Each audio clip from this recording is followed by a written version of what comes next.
সাইয়েদনা মুসা আলাইহিস সালাম জিজ্ঞেস করলেন, ইয়া রাব্বি, আল্লাহ আপনার কি ঘুমে ধরে না?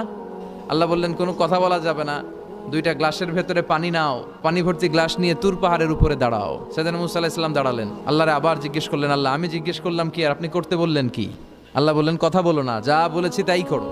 তো মুসা আলাইহিস সালাম কিছু বলতে পারে না, পানি নিয়ে দাঁড়িয়ে রইলেন। মুসা আলাইহিস সালামকে আল্লাহ বললেন, তুমি দাঁড়িয়ে থাকো আর ঘুম রে, বললেন ঘুম তুই মুসারে ধর। ঘুম যে এবার সাইয়েদনা মুসা আলাইহিস সালামকে ধরেছে। উনি ঘুমের ধাক্কায় আর থাকতে পারে না, একবার ডানে যায় আরেকবার বায়ে যায়। ঘুমের ধাক্কায় হঠাৎ করে কাত হয়ে পড়ে যায় আর গ্লাসগুলো মাটিতে পড়ে খান খান হয়ে ভেঙে যায়। আল্লাহ ডেকে বললেন, মুসা বেশি কিছু হেফাজতের তো দায়িত্ব দেই নাই, শুধু দুইটা গ্লাস হেফাজতের দায়িত্ব দিয়েছে। ঘুমের কারণে এগুলোর হেফাজত করতে পারো নাই, ভেঙে খান খান হয়ে গিয়েছে।